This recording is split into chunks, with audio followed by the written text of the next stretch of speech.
Hi hello friends, Bankar ಬ್ಲಾಗ್ಗೆ ಸ್ವಾಗತ. ನಾನಿವತ್ತು veg biryani ಯಾವ ಥರ ಮಾಡೋದು ಅಂತ ತೋರಿಸ್ಕೊಡ್ತೀನಿ, ಬನ್ನಿ. ಇದಕ್ಕೆ ಮೊದಲಿಗೆ ನಾವು ಏನೇನು ಇಂಗ್ರೀಡಿಯೆಂಟ್ಸ್ ತೊಗೊಳ್ಳೋದಂತ ತೋರಿಸ್ತೀನಿ. ಇದಕ್ಕೆ ನಾನು ಮೊದಲು ಅಕ್ಕಿಯನ್ನು ತೊಗೊಂಡಿದ್ದೀನಿ ಮತ್ತು ಈ ಥರ ವೆಜಿಟೇಬಲ್ನ ತೊಗೋತಾ ಇದ್ದೀನಿ. ಎಣ್ಣೆ, ತುಪ್ಪ, ಶುಂಠಿ ಬೆಳ್ಳುಳ್ಳಿ ಪೇಸ್ಟು, ಮೊಸರು, ರುಚಿಗೆ ತಕ್ಕಷ್ಟು ಉಪ್ಪು, ಇಷ್ಟು ಮಸಾಲೆ ಸಾಮಗ್ರಿಗಳು ಮತ್ತು ಲಾಸ್ಟಿಗೆ ಕೊತ್ತಂಬರಿ. ಬನ್ನಿ ಯಾವ ಥರ ಮಾಡ್ಕೊಳ್ಳೋದು ಅಂತ ಹೇಳ್ತೀನಿ. ಕುಕ್ಕರ್ ಮೇಲೆ ಒಂದು ಬಾಣಲಿ ಇಟ್ಕೊಂಡು 1 ಟೇಬಲ್ ಸ್ಪೂನ್ ಆಗೋಷ್ಟು ಎಣ್ಣೆ, 1 ಟೇಬಲ್ ಸ್ಪೂನ್ ಆಗೋಷ್ಟು ತುಪ್ಪನ ಹಾಕ್ಕೊಂಡು ಇವಾಗ ಮಸಾಲೆ ಸಾಮಗ್ರಿಗಳಾದ ಲವಂಗ, ದಾಲ್ಚಿನ್ನಿ, 1 ಏಲಕ್ಕಿ, 1 ಟೇಬಲ್ ಸ್ಪೂನ್ ಆಗೋಷ್ಟು ಜೀರಿಗೆನ ಹಾಕ್ಕೊಂಡು ಇದು ಸ್ವಲ್ಪ ಫ್ರೈ ಆದಮೇಲೆ ಇದಕ್ಕೆ ನಾವು ವೆಜಿಟೇಬಲ್ಗಳನ್ನ ಹಾಕೋಬೇಕು. ನಾನು ಮೊದಲಿಗೆ ಕಟ್ ಮಾಡಿ ಇಟ್ಕೊಂಡಿರುವಂಥ ಒಂದು ಈರುಳ್ಳಿನ ಹಾಕೋತಾ ಇದ್ದೀನಿ. ಇದನ್ನು ಸ್ವಲ್ಪ ಫ್ರೈ ಮಾಡ್ಕೊಂಡ್ಮೇಲೆ ನಾವು ಎಲ್ಲ ಉಳಿದಿರುವ ವೆಜಿಟೇಬಲ್ಗಳನ್ನ ಹಾಕೋಬೇಕು. ಇದು ಸ್ವಲ್ಪ ಕಲರ್ ಚೇಂಜ್ ಆಗೋವರೆಗೂ ಫ್ರೈ ಆದಮೇಲೆ ಇದಕ್ಕೆ ನಾನು ಕಟ್ ಮಾಡಿ ಇಟ್ಕೊಂಡಿರುವಂಥ 1 ಟೊಮೆಟೊ ಮತ್ತು ಕಟ್ ಮಾಡಿ ಇಟ್ಕೊಂಡಿರುವಂಥ 2 ಹಸಿಮೆಣಸಿನ್ಕಾಯನ್ನು ಹಾಕೋತಾ ಇದ್ದೀನಿ. ನೀವು ರುಚಿಗೆ ತಕ್ಕಷ್ಟು ನಿಮಗೆ ಎಷ್ಟು ಖಾರ ಬೇಕೋ ಅಷ್ಟು ಹಾಕೋಬಹುದು. 1 ಆಲೂಗಡ್ಡೆ, 1 ಕ್ಯಾರೆಟು ಮತ್ತು 1 ಬೀನ್ಸು ಇದಕ್ಕೆಲ್ಲ ಈ ವೆಜಿಟೇಬಲ್ಗಳನ್ನ ಹಾಕೋತಾ ಇದ್ದೀನಿ. ಇದನ್ನೆಲ್ಲನೂ ಹಾಕೊಂಡ್ಮೇಲೆ ಇದನ್ನು ಚೆನ್ನಾಗಿ ಫ್ರೈ ಮಾಡ್ಕೋಬೇಕು ನಾವು. ಇದು ಸ್ವಲ್ಪ ಚೆನ್ನಾಗಿ ಫ್ರೈ ಆದಮೇಲೆ ನಾವು ಶುಂಠಿ ಬೆಳ್ಳುಳ್ಳಿ ಪೇಸ್ಟ್ನ ಹಾಕೊಂಡು ಮತ್ತೆ ಸ್ವಲ್ಪ ಎಲ್ಲದನ್ನು ಮಿಕ್ಸ್ ಕೊಡಬೇಕು.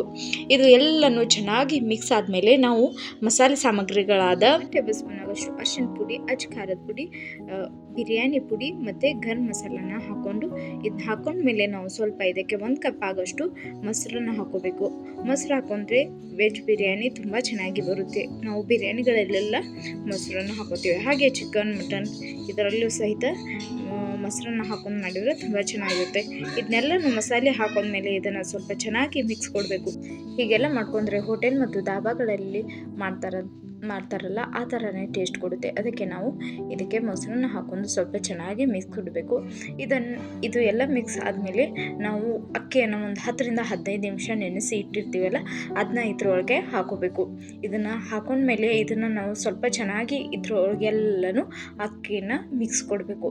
ಯಾಕಂದರೆ ಆ ವೆಜಿಟೇಬಲ್ಲು, ಆ ಮಸಾಲೆ, ಆ ಮೊಸರು ಎಲ್ಲದನ್ನು ಈ ಅಕ್ಕಿ ಹೀರ್ಕೊಳ್ಳುತ್ತೆ. ಅಕ್ಕಿ ಹಾಕಿದ ಮೇಲೆ ನಾವು ಚೆನ್ನಾಗಿ ಇದನ್ನು ಮಿಕ್ಸ್ ಕೊಡಬೇಕು. ಇದು ಸ್ವಲ್ಪ ಫ್ರೈ ಆಗೋವರೆಗೂ ನಾವು ಮಿಕ್ಸ್ ಕೊಡ್ತಾನೆ ಇರಬೇಕು. ಹಾಗೆ ಇದನ್ನು ಗ್ಯಾಸನ್ನು ಲೋ ಫ್ಲೇಮಲ್ಲಿ ಇಟ್ಕೊಂಡು ಫ್ರೈ ಮಾಡ್ಕೋಬೇಕು.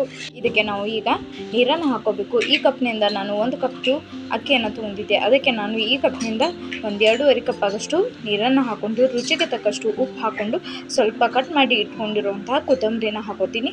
ಈಗ ಮತ್ತೆ ಸ್ವಲ್ಪ ಮಿಕ್ಸ್ ಕೊಟ್ಟು ಇದನ್ನು ಹೊರಗೆ ಹೋಗಿ ತಿನ್ನುವುದಕ್ಕಿಂತ ಇದನ್ನು ಮನೆಯಲ್ಲಿ ಮಾಡಿ ತಿನ್ನುವುದರಿಂದ ಆರೋಗ್ಯವು ತುಂಬ ಚೆನ್ನಾಗಿರುತ್ತೆ ಮತ್ತು ಅಷ್ಟೇ ಟೇಸ್ಟಿ ಕೂಡ ಇರುತ್ತೆ.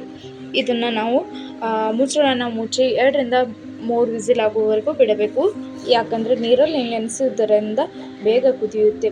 ಈಗ 2 ವಿಸಿಲ್ ಆಗಿದೆ. ನಾನು ಕುಕ್ಕರ್ನ ಓಪನ್ ಮಾಡ್ತಾ ಇದ್ದೀನಿ. ನೋಡಿ ಎಷ್ಟು ಉದುರಾಗಿ ಹೇಗೆ ವೆಜ್ ಬಿರಿಯಾನಿ ಬಂದಿದೆ. ಹೀಗೆ ಮನೆಯಲ್ಲಿ ಮಾಡಿ ತಿನ್ನೋದರಿಂದ ಮನೆ ಸದಸ್ಯರೆಲ್ಲರೂ ಕೂತ್ಕೊಂಡು ಊಟ ಮಾಡ್ಬೋದು. ಇದು ನಾನ್ ವೆಜ್ ಅಲ್ಲ, ಬಟ್ ಅದೇ ಥರ ಟೇಸ್ಟ್ ಕೊಡುತ್ತೆ. ಖಂಡಿತ ಒಂದ್ಸಲ ಟ್ರೈ ಮಾಡಿ. ನಿಮ್ಗೆ ಇಷ್ಟ ಆದರೆ ಲೈಕ್ ಮಾಡಿ, ಶೇರ್ ಮಾಡಿ, ನನ್ನ ಚಾನಲ್ನ ಸಬ್ಸ್ಕ್ರೈಬ್ ಮಾಡಿ. Thank you.